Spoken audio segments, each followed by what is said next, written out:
What's up, everyone? Thank you for joining us on the first ever episode of the Victory Club. My name is Peter Jarjou, if you don't know me, and I'm here with my boy. Ralph Souffrant. Good to be Yes. here, man. Yeah, man. Thank you for joining us. Yeah, man. It's been a long time coming. It has. Long time in the making, too. It has. We've been working on this podcast, or we've been working on the idea of starting a podcast for a long time. So I'm happy to just be able to actually do it. Yeah. You know what I mean? Come to life. Yeah. But yeah, so going into a little bit more about like the idea of the podcast and kind of how we started. So for me, I've been not doing podcasts, but having the idea of a podcast from like conversations I've had with like my siblings during COVID when everyone's locked down. We just would like have dinner and then like just talk for like a couple hours. And after a couple times we did it, we're like, why don't we record this? Like it could be a podcast. And since then, that idea has kind of been in my mind. And then obviously, like when we were in Dallas, we talked about it, and then we just pretty much it was like one day we pretty much came up with like the foundation of it, of this podcast. Yeah, no, 100%. And in this video and this podcast, if you're listening over audio, we're gonna be diving into a lot of things, including our background, our story. It's been a little bit of a wild ride, right? Neither of us have worked regular jobs in 4 years, right? For about 4 years.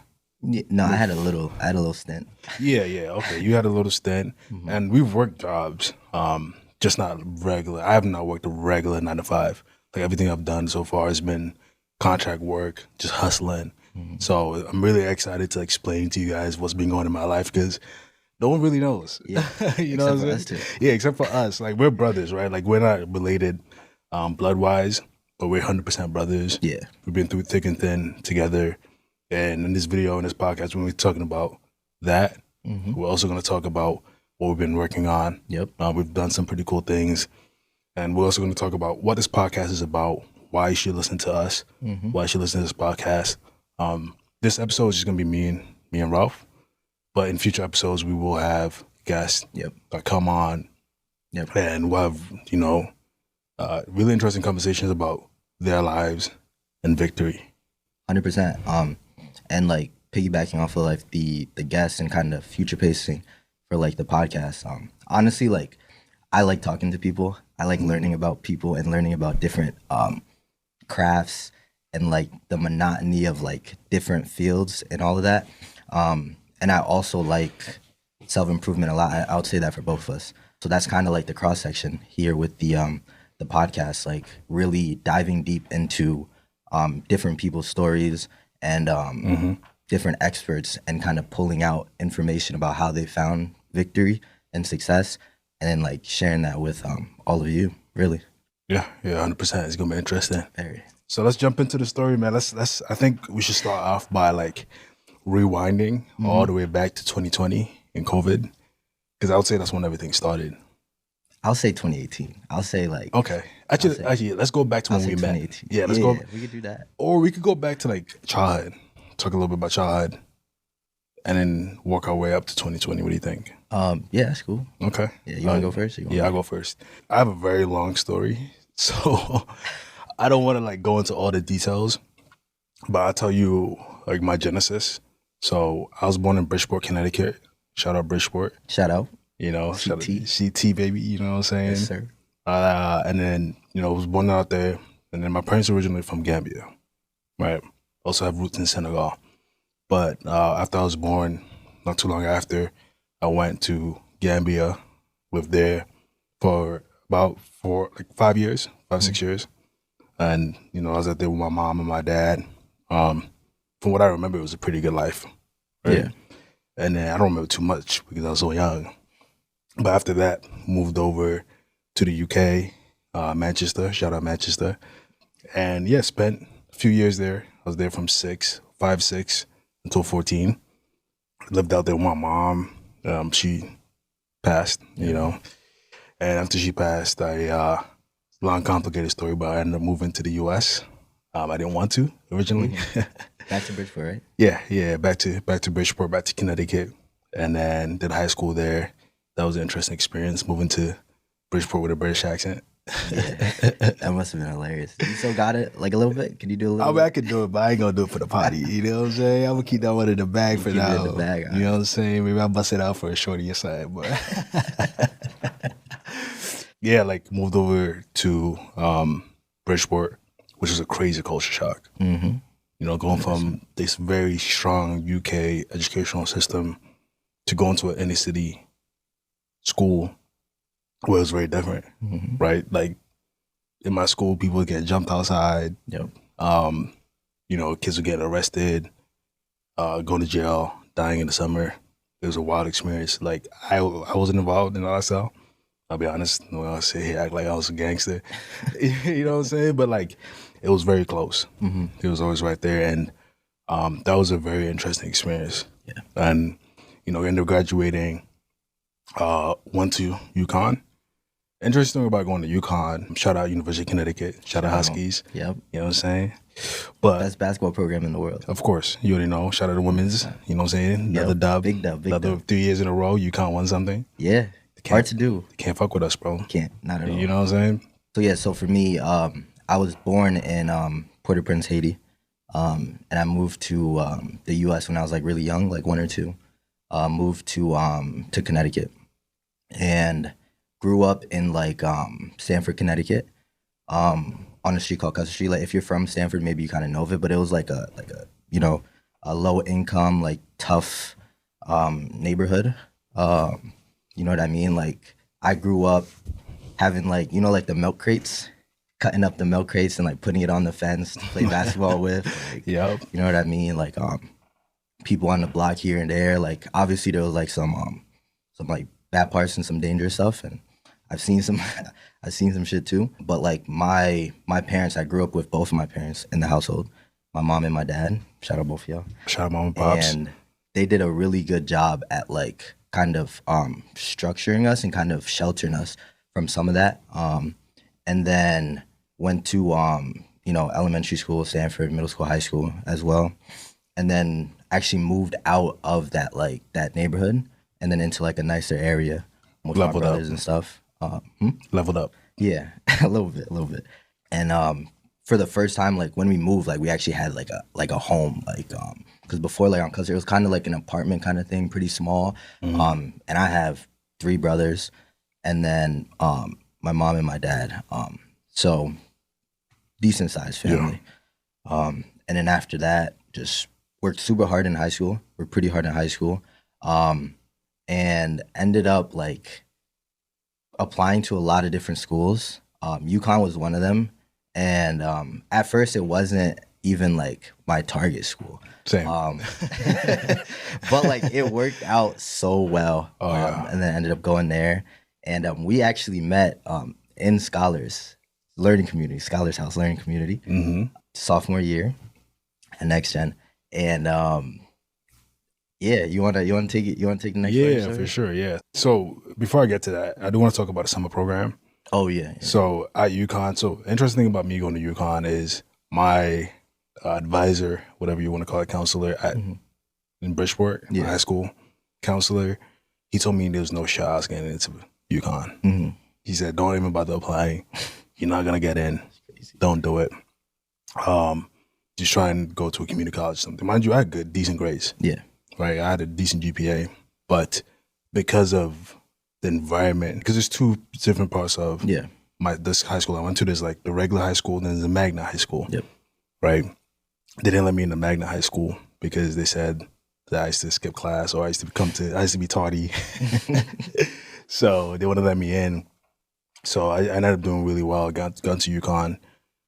That's when I stopped listening to adults. Yeah. Because I realized that they hold you back, right? If you not always, right? I do listen to adults, but I choose very selectively who I listen to. Yep. That's one of the main reasons, because I was given bad advice. I was told I couldn't do something that I could do. Yep. Right, and that's a recurring theme, right? If you're chasing anything, no matter what it is, there's always going to be someone, especially someone who couldn't do it themselves, who's going to tell you that, nah, don't even try. Don't even bother. Don't, like, you know, you can't. I can do it. Why can't you do it? Right. So that's like lesson number 1 in victory. So if you're going to pursue anything, is you have to have a vision, and you have to chase that vision relentlessly. and you have to shut out the noise. You have to shut out everybody else, and you got to chase your passion. 100%. Okay, no matter what the odds are. Okay, that's rule number one. Fuck the odds. Fuck the odds. Do numbers. Yeah. You know what I'm saying? 100%. So yeah, I ended up getting into UConn, and first year was interesting. Ended up getting an internship at the end of my first year. That was the first year, yeah. Yeah, first year at a Big Four accounting firm. Nice. That was because of my friend, one of my boys, his sister was an accountant, and she was in Big Four, and she put him on, and he put me on. So forever grateful for him and that. And yeah, that was freshman year, and then sophomore year is when we met. Mm-hmm. Yeah, and interesting enough too, like with even with scholars with Next Gen, I wasn't even supposed to like Get in. Get like that lodging. Like actually, I was trying to apply for like hunting lodge, but I don't know if you remember, like they were doing like some reconstruction on one of the areas on campus. Yeah. So like a lot of housing got like kind of like redirected, let's say. So fresh like sophomores going to try to get into, let's say, like hunting lodge were not able to because like juniors were trying to get in there because they couldn't get into like another place. And that ended up kind of falling through kind of like in the fourth quarter, kind of late. And then I heard about Next Gen because I was in engineering. I had some friends in engineering who were going over there, and they told me about it. And then that's how I ended up in Next Gen, literally like fourth quarter. Like, probably was it. And if that didn't happen, we probably wouldn't have met. Nah. I mean, we have a lot of mutual friends, so we probably would have ended up meeting, but we probably wouldn't have built a relationship we built. Yeah. You know, because we got to talk about our rocky start too. Yeah, for sure. So, you know, I'm my personality, I'm a little bit of I'm a very outgoing person, decently confident, and sometimes that comes across in different ways. Sometimes maybe arrogant. I don't know, it depends who you ask. But I remember when we met, there was some friction. A little friction, yeah. A little kind of like competitiveness and the kind of like standoffishness a little bit. Like I wasn't necessarily gonna like, let's say not make the first move, but you know what I mean? Like and you weren't either. And we're just kind of like, okay, like he's cool, but I'm cool too. And then one of our friends, Gio. Shout out Gio. Yeah, shout out Gio. He kind of bridged the relationship between both of us. Yep. You know what I mean? And then like we started hanging out a little bit more, started playing FIFA. That was the whole thing. I should chat motherfuckers on FIFA. Yeah, we were dangerous. You know what I'm saying? We were dangerous. What? And then we just slowly started like building that relationship. Yeah. And then ended up doing fraternity. Yeah. Which is very interesting. Shout out ADP. Shout out. Honestly, it wasn't something I was planning to do. It was because of one of the dudes on the floor. Yeah. And he's kind of the one that, egged me on to. Yeah, planted the seed a little bit. Planted the seed. And it's interesting because I think with college, I think one of the more important things you gain from it is just exposure to different people, different ways of thinking, different cultures. And the more you kind of like immerse yourself in that, the more you get from it, right? Because like, especially at UConn, like I feel like, and even other colleges too, like if you want to kind of stay in your bubble, you can do that. You know, you can do that pretty easily. Easy. Right? Yeah. But also if you want to kind of like step outside your comfort zone and step outside your bubble, you also can do it too. And I feel like with that, with the fraternity, like joining the fraternity, and jumping into like a completely different side of UConn. Like my first year, like I didn't even know that side even kind of existed. And jumping into that and just being exposed to so many different types of people, different places, experiences, you know what I mean? And I would say for me, like that is probably second behind studying abroad. And doing that. Yeah. And we definitely got to jump into that too. Studying abroad, that shit was fire. Definitely. But, when it comes to joining ADP, it was, I think, something that was meant to happen, right? Because that's when we really built a connection for real. For sure. Right? Because you go through a lot when you're joining a fraternity. Yep. And I think that's shunned now in society, like male groups and brotherhood. A little bit. But I think it's very important to at least get a taste of that. Because I think college it's a fake world. I used to say that. Like, that's what, man, this place is fun. It's lit. You know what I'm saying? I'm around with all my boys all the time. You know what I'm saying? I get to meet food, like just different people. Yeah, like, yeah. You got cute girls chicks your on age. campus. You know what I'm saying? Like, it's a vibe. But I always knew, like, yo, this is a fake world. But I still want to get the most I can get out of it. Yeah.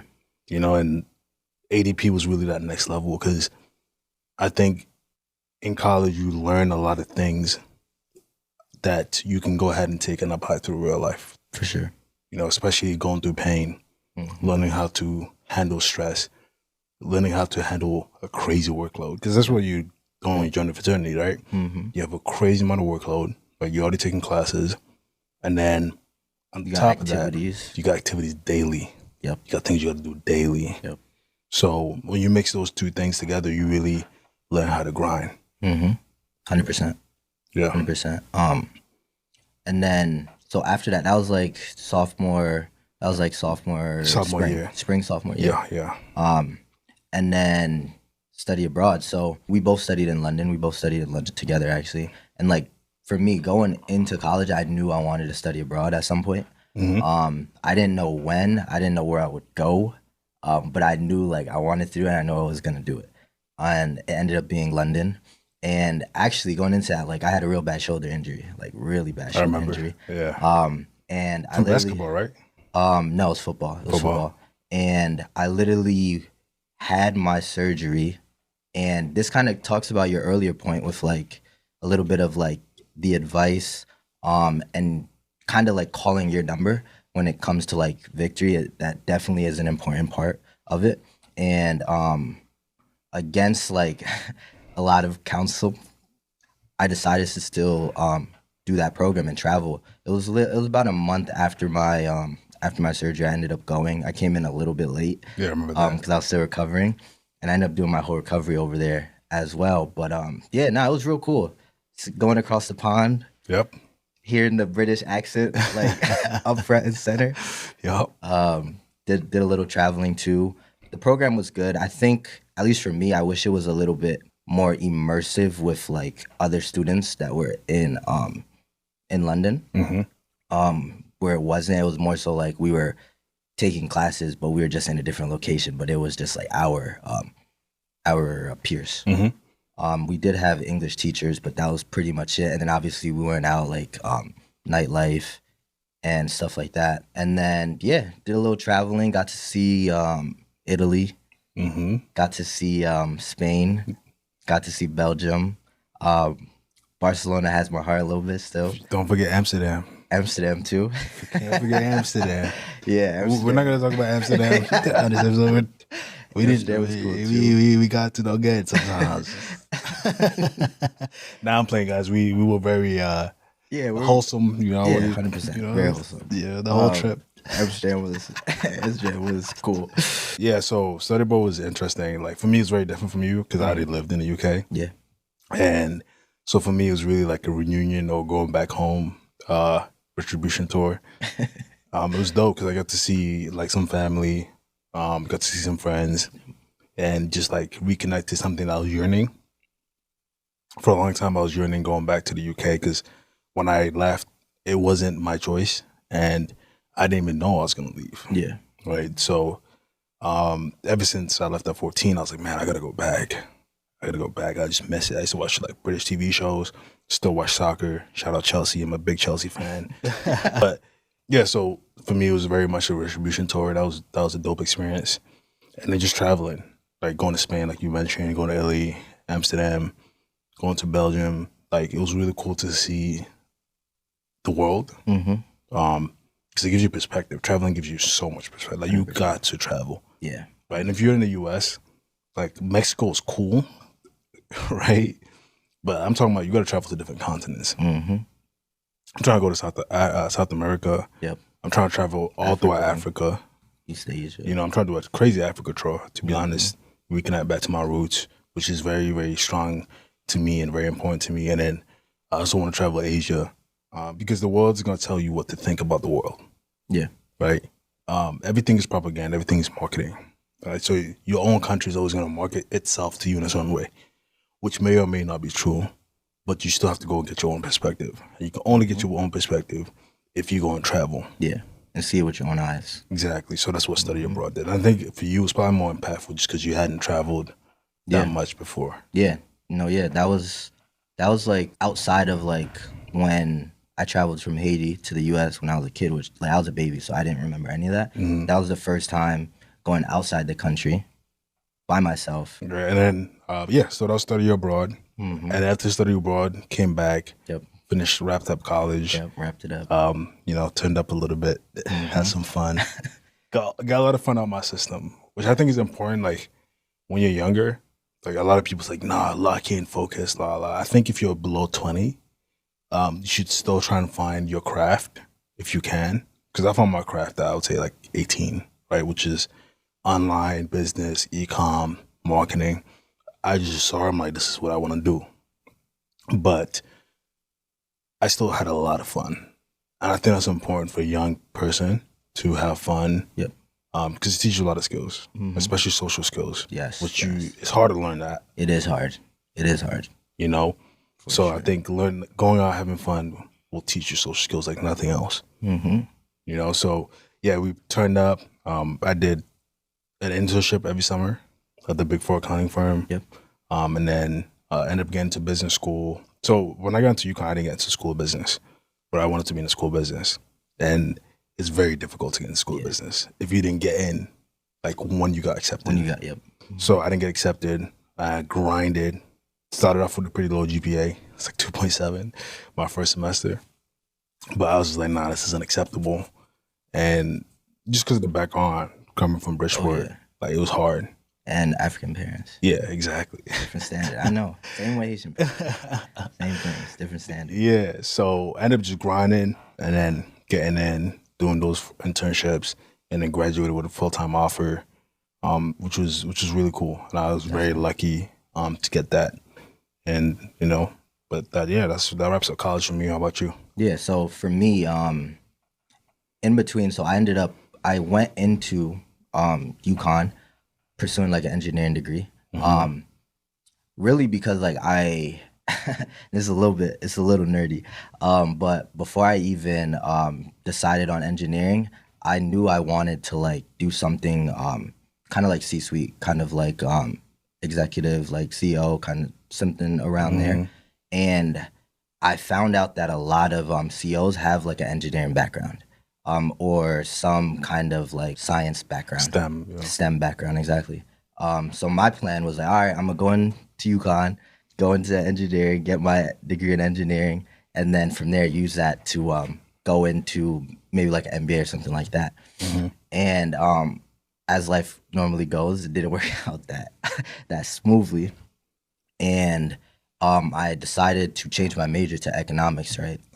Just because the stuff I was learning, it wasn't really pulling at me, and I wasn't like that interested, but like business side and business always has kind of pulled me. So I decided to like cut to the chase, switch majors into economics, and then did that, finished with the degree in economics, and then I actually after that I worked for an executive recruitment firm in Stanford. Did that like an internship for them right before the pandemic, actually. Right before the pandemic. I started in September 2019, and then it ended like March 20, right when pretty much the world shut down, essentially. And then that kind of like leads into kind of the entrepreneurship. Before we jump into entrepreneurship, I want to talk about economics a little bit. Yeah. So it's funny because I worked so hard to get into school of business. Did school of business for a little bit, and I was like, yo, this is not going to teach me what I really need to know. Yeah. So I ended up leaving the school of business, going to economics. We did economics together. And I want to talk about economics because I think it set the foundation for us in terms of how we view the world, right? Because we play in the financial markets. I'm a marketer by trade. I like to market. And marketing is just figuring out how to place yourself in the world of supply and demand, right? And I think for us, anyone who learns economics, if you actually understand what you're learning, it's pretty hard to go into the regular world and just do regular stuff. Yeah. And I would say economics, it gives you a way of kind of viewing the world, right? From like a lens of like, supply and demand, purchasing power, like different Game stuff. theory. Game theory, psychology, all of that. And it really feeds into a lot, like every aspect of life, honestly. 100%. Every aspect of I life. think everyone should learn economics. Everybody. Sure. Even if you don't use it, you still have, because most people, even when it comes to politics and all these, like, they don't understand what's going on because they don't understand economics. It's always in the background. Always. Like, we live in a capitalistic world, whether you like it or not. That's just the world we live in. It's where you was born in. So you got to understand the game to be able to play it. Yep. So for us, that was huge. And going into the next phase, right? Business. Yep. So, and then before you carry on to that, going back to like your early point with like you using marketing, kind of like that's your domain, what you play in. For me, it's finance, specifically like day trading, and that's kind of like my wheelhouse, right? Like where my real passion is, like where I kind of obsess over, and but for us, which is very interesting, we kind of have two different lenses, right? But like the economics is kind of in the foundation, and then we kind of almost speak economically, but with different like lenses, right? Different domains, yeah. Exactly, which is very interesting. Yeah, well, the one thing you will learn in life is that everything's the same, right? So like, and everything's connected. Everything's connected, right? So like, and that's why I like to learn other fields and other industries, because the same things that apply there apply in other places. Yep.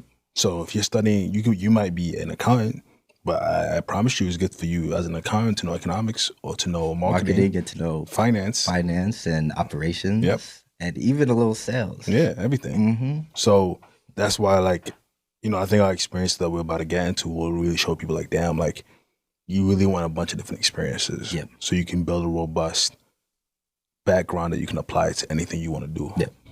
And I'd also say, like, you want to find like what you're passionate about. 100. That's so important. Super important. And really like lock into it and use that as a North Star. Yeah, you need a mission. Exactly. And like that allows you to like study other like domains and areas, but with like a little magnifying glass, trying to take things to see, okay, how can I apply this to my North Star?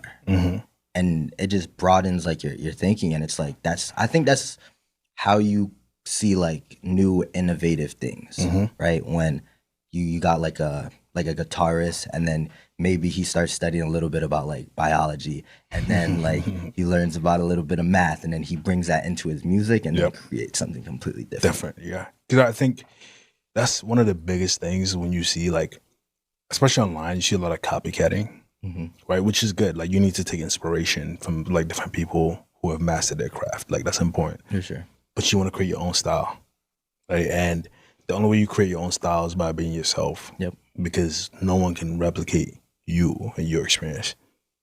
So when you have a broad experience in different things, it allows you to be a lot more unique, right? Definitely. So just to jump into like post-college, so my goal originally was to work at the accounting firm for like 5 years, stack up some cash, and then build e-commerce businesses and brands. That was the goal. Worked there. I tried my best.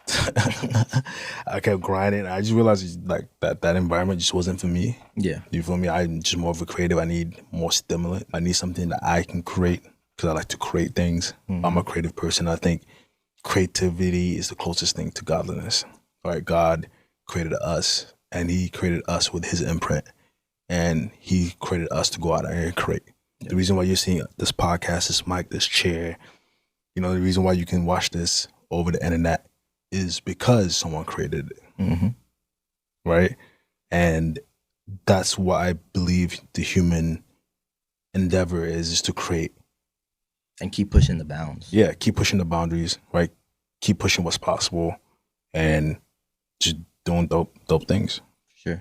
So yeah, after working at the Big Four accounting firm, I ended up quitting in 2020, like early 2020. You might as well call it 2019 because it was like January 2020.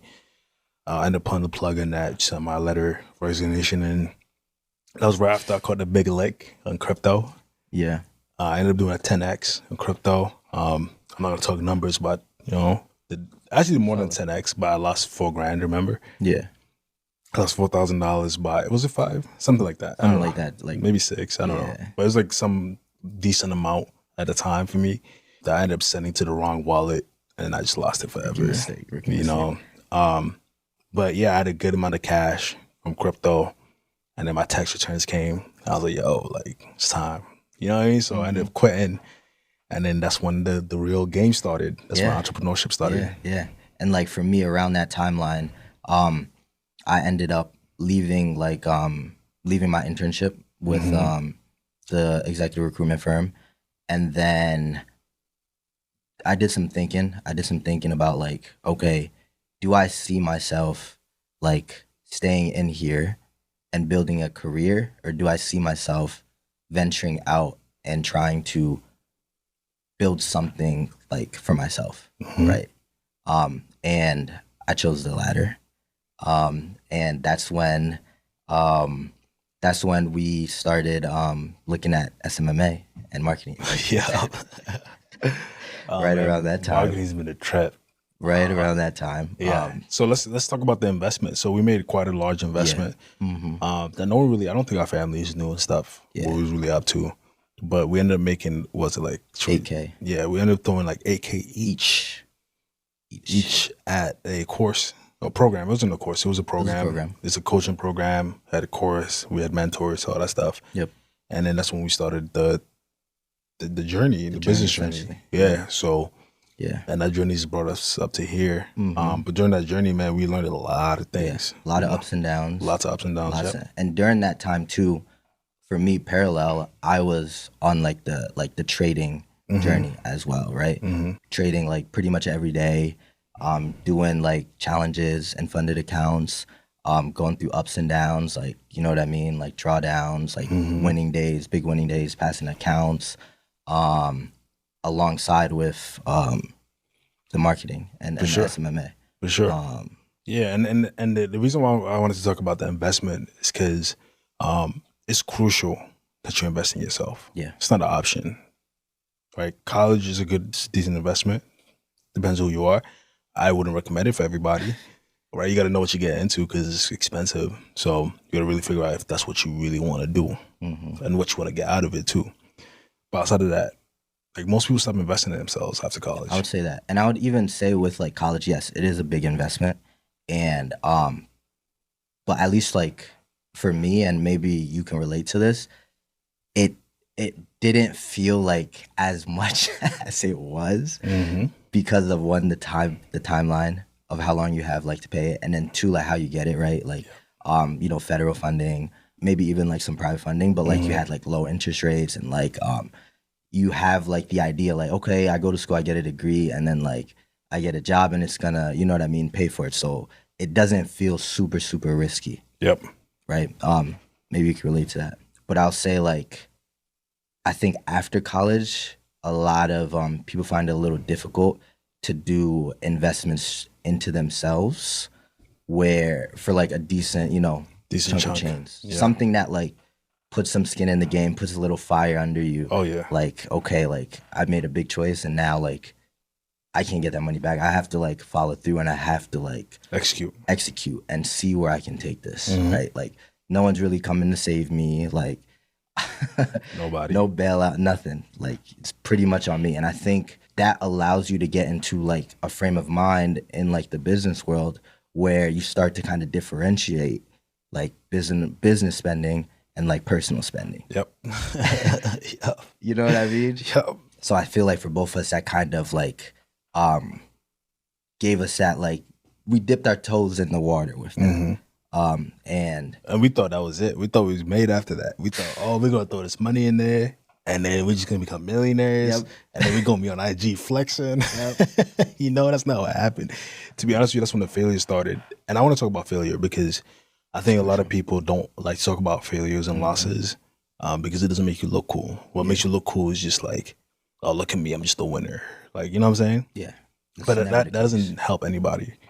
So on this podcast, although it's called Victory Club, right? Part of victory, the only way you gain victory is by going through losses. Yep. The only way, Mm-hmm. right? And we've had a lot of losses. We also had a lot of dubs. Yep.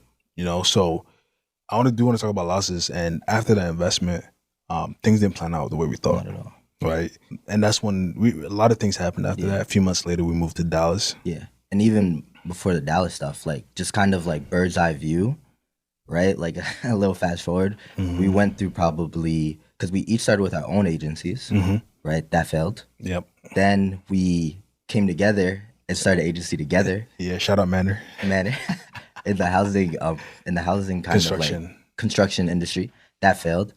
Then we started a e-commerce brand. That failed. Then we started another e-commerce brand. Also failed. And then, I think, am I missing one? Probably, but we've done a lot of things. Yeah, and, but even in between those like failures, like I still remember to the day like getting my first like sale online on Shopify. Crazy. Insane. Yep. Like it's an insane experience. It is. And little victories like that kind of fuels the progression, right? 100%. It's not just like we got lost. It was like no, like those losses mixed with, and that's when we got into sales, right? We can't forget that part either. Yeah. So after the losses, through that course or program, we ended up getting connected with someone's program, Cole Gordon's program, and then that's when we got into sales, started setting, started closing. Yep. That was an interesting journey too. Like learn how to sell. Everyone's got to learn how to sell. You got to learn how to sell. So we did that for a while. And then we ended up moving to Dallas, and that's when things got real. So let's talk about Dallas for a little bit. Yeah. So when we came to Dallas again, dude, when I moved to Dallas, I was broke.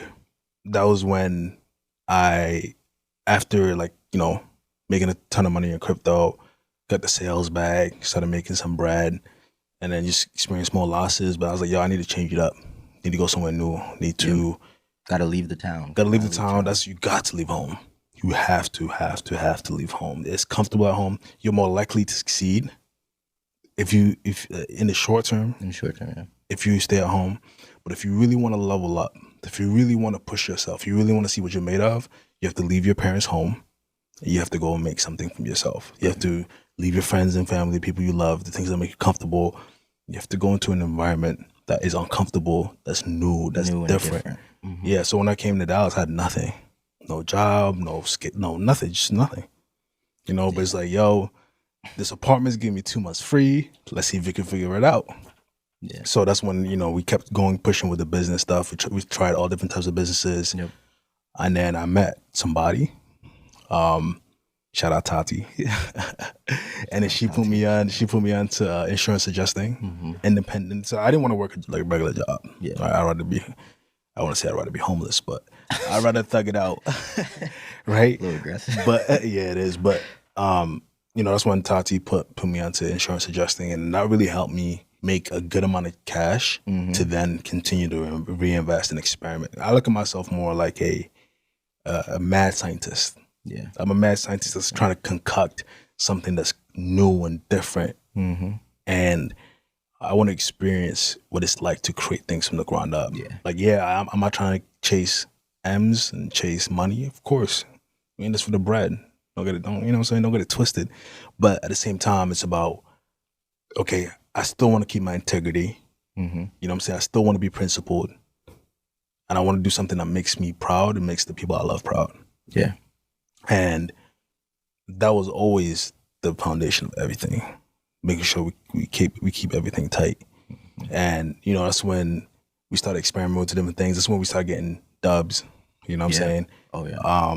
Closed first client. Yeah.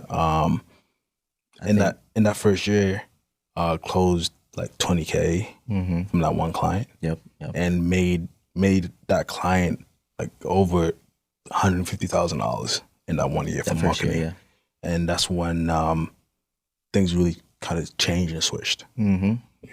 Definitely. And I'll say like for me, moving to Dallas was also like a big risk. Like before I even got there, I was still in the process of finding a job. I didn't have like a job until like I pretty much got there. Like I was driving and it was still like I was in like Limbo. and talks of it. And when I got that job, it was also in construction, which is interesting. For me, I always knew that like I'm gonna keep trading. Like that is what I'm passionate about. That is what I'm like gonna do, and it's probably gonna be something I do for the rest of my life.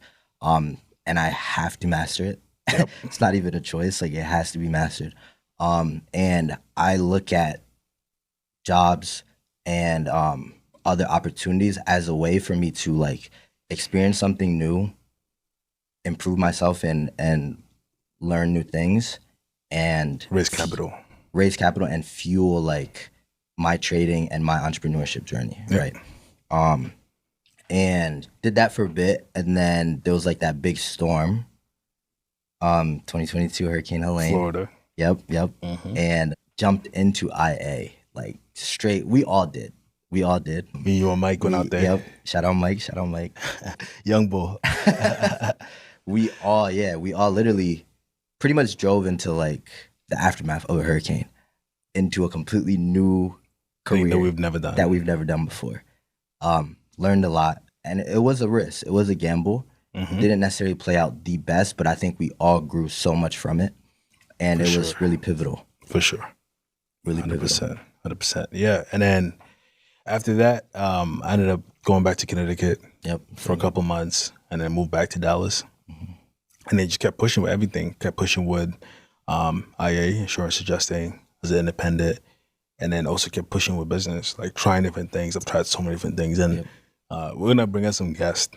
On our next guest, Tariq. Yeah, he's going to be talking about his journey and what he's been doing. Met a bunch of people, along the way, and it's been a hell of a ride. Yeah, so far. That's pretty much current. Yeah. Current. We're just to talk about the podcast. Kind of to wrap things up. We have our story is so much more detailed than this, but we don't want to bore you guys too much. But on this podcast, we're going to be talking about victory, what it looks like to win, what it means to win, right? How to handle losses, how to handle setbacks, how to handle challenges, how to have a mission and drive forward to it, right? What to expect, because there's a lot of darkness that comes with chasing a mission, right? And at least for me, that's one of the things I really want to get across. Like, yo, you can do, I don't want to say you can do anything, right? Because if you're like 5'4", 60 years old, you probably ain't gonna be in the NBA dunking, right? But you can do anything that you can envision doing.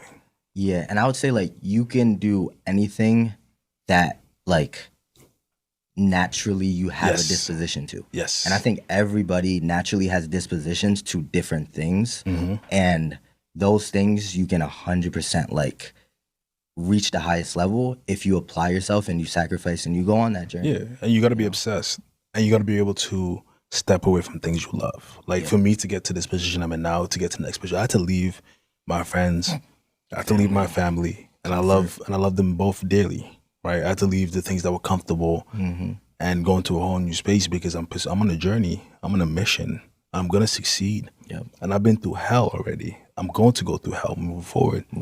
But am I gonna stop? That's rule number 2. Don't quit. You know what I'm saying? You gotta know when to pivot.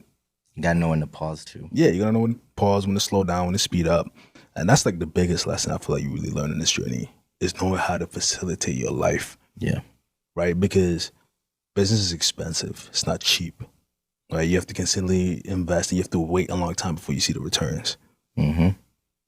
There's so many ups and downs. So many ups and downs. Side quests and like different side missions and opportunities. And man, I mean, dude, like, you know how many people have tried to like hire me to I've gone after businesses, right? Trying to sell them, and they'll try and hire me, right? Or I'll meet people who say they want to be my mentor. Maybe they do, but it feels like they just want to hire me, right? Which is, there's nothing wrong with that. But for me, it's like anything that takes me off the mission is a no-go. And sometimes taking a job in your industry is the way forward. Yeah. For me, that didn't feel like the path, so I didn't take that path. Right? And I had to say no to a lot of, like, on your journey and mission, you're going to get offers that are going to divert you from your mission. And you have to know when to say no. Even if it's a thing that's going to make your life better, more comfortable. You have to learn how to be like, nah, I'm going to keep hooping. For sure. But not yet, man. I'm excited to continue with this podcast. Yep. Start this. I feel like it's a new chapter. For sure. A new chapter. It's the next chapter because we've been doing a lot of things in the dark. Like most of our friends and family and even strangers don't really know what we're up to for real, besides the people we're trying to sell or people we tell. Yeah. But this is an opportunity for us to like really give back, I feel like. Give back and build in like the public, you know what I mean? Yeah, for sure. Like see where the next step of the journey goes. I feel like over these many, many years, it's kind of been preparing us for like this moment, This moment. And so let's talk, before we wrap up, man, let's talk about Victory Club, right? So I want to ask you a question. What's victory to you? I think victory to me is fully applying yourself and fully putting your heart into something and going through like the journey of becoming the best version of yourself in that particular area and leaving it all like on the court, right? Like having like no regrets and really just trying to strive to become the best at what you do, whatever it is. You know, what about you? Yeah, no, very, very similar. You know, we share a very similar mindset. But for me, victory is cultivating a mindset, right, that allows you to win at anything. That's what victory is. And in order to cultivate that mindset, you have to go, like you said, through that journey, right? Like this podcast is a lot of it's going to be a mindset. Like, yo, how do I build a mind to succeed, to win, right? And to me, victory is cultivating a mindset of victory throughout your entire life. For sure. This means winning in health. I think health is the foundation. Winning in business, winning in relationships, and learning how to go through the ups and downs, right? Learning how to limit the losses and learning how to scale the wins. Yeah. That's what victory is to me. 100%. Because if you learn how, if you know those two things, you ain't no way you ain't gonna win. Yeah. You know? And we're on it too. Like we're like welcoming like everyone that's watching to like be a part of this. Yes. And gain as much, because we're gonna be gaining a lot too. Like it's gonna be helping us try to be more victorious in our endeavors. Yeah. And we want all of you to come along. 100%. Yeah, because I would even say that we're victorious yet. We're in the journey. We've had some victories, but I wouldn't say we're at the point where like I wake up in the morning, I'm like, yo, I'm killing life. I'm like, I'm doing all right. I mean, honestly, for me, I feel like there isn't even a point. There's no end point. It's set. Yeah. I'm victorious. At least the way I look at it. 100%. But you guys are gonna get to see us on the journey and see where we end up. You know what I'm saying? See how we do. But the most interesting and most exciting part, at least for me, is bringing on the guests, because we get to learn from the guests. We get to learn about their experience. We get to take part in their story. Yep. And then we get to share that with you guys, so you guys can see what it looks like to win and what it looks like to be victorious. Yeah. Awesome. Yeah, well, I think we can wrap it up. Yeah, thank you guys so much. I know it's a long part. If you made it this far, I mean, thanks for listening. Yeah, thank you for listening, and hopefully we see you guys more. And if you like this, I don't know where you're watching this, but like, comment, subscribe, join us. We want to welcome as many people who share, this kind of sentiment around victory and winning and just living a cool life. Yeah. You know what I'm saying? But yeah, thank you guys so much, and we'll catch you in the next episode. Yeah. Peace. Peace.